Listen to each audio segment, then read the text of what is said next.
हर हर हे महादेव, दया करे गुरुदेव। हम सभी के दाता गुरु महादेव शंभय गुरु नमः।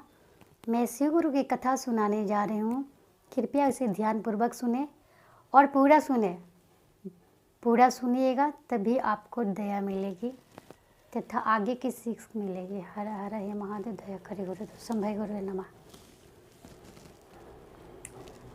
कथा इस प्रकार है। एक ब्राह्मण थे, उनका कोई पुत्र नहीं था, एक भी पुत्र नहीं थे और भगवान भोलेनाथ की रोज़ पूजा पाठ करते थे। पूजा पाठ करते करते सोचते थे कि पता नहीं हमारा जीवन कैसे रहेगा, जब हम बूढ़े हो जाएंगे तो हम दोनों को कौन देखेगा। देखने वाला भी तो कोई नहीं है जो हमें देखेगा, पर जो भगवान का इच्छा होगा वही होगा। भोलेनाथ का रोज़ पूजा करते और यही शब्द बोलते। तभी भोलेनाथ ने सोचा कि क्यों ना हम इसके पास जाएं। तभी माता पार्वती से बोली कि हे माता पार्वती, मैं पृथ्वी लोक को जाऊंगा। माता पार्वती बोली कि हे भोलेनाथ, आप पृथ्वी लोक पे चले जाएंगे तो मैं अकेले यहाँ कैसे रहूँगा, फिर मैं क्या करूँगी। तब शिवजी बोले कि मुझे जाना पड़ेगा, क्योंकि वो मेरा भक्त है और बहुत दुखी है, उसके पास संतान नहीं है। मुझे उसका पुत्र बन के धरती लोक पे जाना ही पड़ेगा।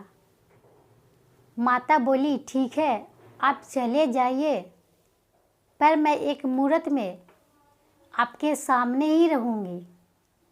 शंकर भगवान बोले कि पार्वती, आप मेरे से कब दूर रहते हैं। इतना कह के भगवान भोलेनाथ पृथ्वी पे चले गए और जाकर के काम खोजने लगे। खोजते खोजते चले गए उस ब्राह्मण के पास। तो ब्राह्मण बोला कि मेरे पास तो कोई पुत्र नहीं है, क्यों ना मैं इसे ही रख लूँ। तो बोला हाँ बेटे, चलो मेरे पास ही रहना, मैं आपको काम दूंगा। तो भोले बाबा बोले कि मेरा 3 गो शर्त है, अगर आपको मंजूर होगा तो मैं चलूँगा, नहीं तो नहीं चलूँगा, और मेरा 3 कसूर होगा। तो बोले कि ठीक है, मुझे तुम्हारा सब शर्त मंजूर है, बस इतना ही कह करके भोलेनाथ उनके साथ चले गए। उनका झाड़ू उड़ू लगाने का काम मिल गया भोलेनाथ को। भोलेनाथ उस सवेरे उनका भूत दूत उठते और झाड़ू उड़ू लगा करके और मंदिर उंदिर साफ करके रख देते। ऐसा ही करते करते गांव में कुछ लोग कहे, भोला तुम यहाँ रह के क्या करोगे, तुम्हें उतना पैसा ही नहीं देता है, मेरे पास रहो ना, मेरे पास काम करोगे तो मैं तुम्हें बहुत पैसा दूंगा। वो जाके ब्राह्मण को बोल दिए कि ब्राह्मण देवता, मुझे आपके गांव वाले बोलते हैं कि ब्राह्मण को छोड़ के मेरे घर में काम करो, मैं तुम्हें बहुत पैसा दूंगा, पर मैं आपको छोड़ के ना कहीं भी नहीं जाऊंगा, मैं आप ही के पास रहूंगा। इसी तरह पंडित जी उनका पूजा पाठ करने लगते थे और उनका प्रसाद लेके भोलेनाथ को देते थे और भोलेनाथ स्वयं उन्हें ग्रहण करते थे। एक दिन की बात थी कि पीपल का पेड़, उनके जिनका पूजा रोज करते थे ब्राह्मण देवता, वो पीपल का पेड़ एक दिन बात कर रहे थे और भगवान भोलेनाथ सुन रहे थे। पीपल ने कहा कि मेरा शोर अगर इस ब्राह्मण देवता के आंगन तक चल जाएगा तो ब्राह्मण देवता मर जाएंगे। ये सुन के भगवान भोलेनाथ को बहुत दुख हुआ कि जिस वृक्ष का पूजन करता है ब्राह्मण, उसी ब्राह्मण का मौत हो जाएगा। इसलिए वो अपना भूत दूत लगा करके पेड़ को काट के गिरवा दिए। और पेड़ को काट के गिरवा देने के बाद ब्राह्मण की स्त्री आई, बहुत गुस्से होकर के बोली, रोने होने लगी, इस बच्चे को निकाल दो यहाँ से, ये बच्चे ने मेरा पैर कटवा दिया जिसे मैं रोज़ पूजा करता था। ब्राह्मण देवता बोले कि अपना बच्चा होता है तो गलती करता है तो हम उसे माफ़ कर देते हैं, इसे भी माफ़ कर दो। एक दिन की बात है, ब्राह्मण की कोई रिश्तेदार में एक आदमी का मौत हो गया। पंडिताइन गई और वहाँ जा कर के और मोहार पे बैठ के रोने लगी। ये देखकर भगवान भोलेनाथ बोले कि इसका तो प्राण नहीं निकल पा रहा है, क्योंकि ब्राह्मण की स्त्री उस चौखट पे जाके बैठी है। भगवान भोलेनाथ गए और बाल में हाथ लगाए और उनको साइड कर दिए। तभी रोने लगी और रोते रोते बोली कि इस बच्चे को हम नहीं रखेंगे, इनको यहाँ से हटा दो। ब्राह्मण देवता बोले कि जब अपने बच्चे गलती करते हैं तो हम उसे माफ़ कर देते हैं, इन्हें भी माफ़ कर दो। कुछ दिन के बाद गंगा स्नान का दिन था। ब्राह्मण की पत्नी ने ब्राह्मण से बताया, हमें भी गंगा स्नान जाना है, हमें गंगा स्नान ले चलो। फिर भगवान भोलेनाथ बोले कि मुझे भी जाना है आप लोग के साथ, मैं अकेला यहाँ नहीं रहूँगा, मुझे भी लेके चलिए। तो ब्राह्मण देवता बोले कि अपने बच्चे होते तो लेके जाते, इनको भी लेके चलो। फिर उनको भी साथ लेकर के और ब्राह्मणी दोनों गंगा स्नान नहाने चले गए।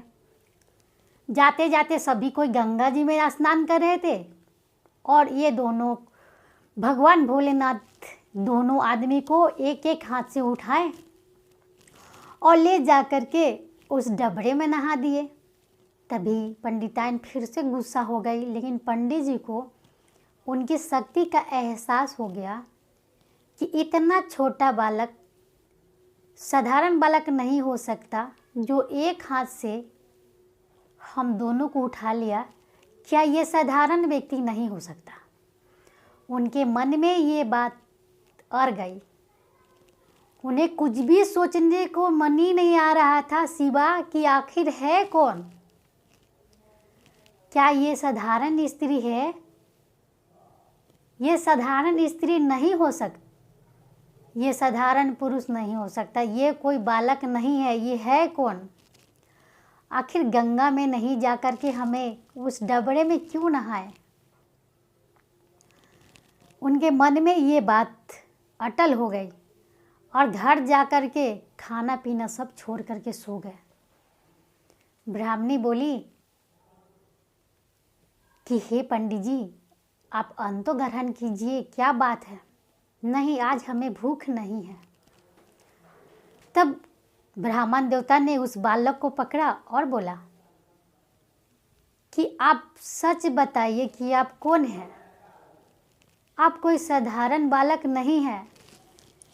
उनके चरणों में गिर गए और बोले कि आप अपना दर्शन दीजिए कि आखिर है कौन। भगवान भोलेनाथ कहें कि हे ब्राह्मण देव, अगर मैं आपको दर्शन दे दूंगा फिर मैं आपको सदैव के लिए छोड़ के चला जाऊंगा, इसलिए मुझ पे जिद मत करो। ब्राह्मण देवता बोले थे कि आप भी चाहिए और आपका रूप भी दिखाइए। अटल हो गए।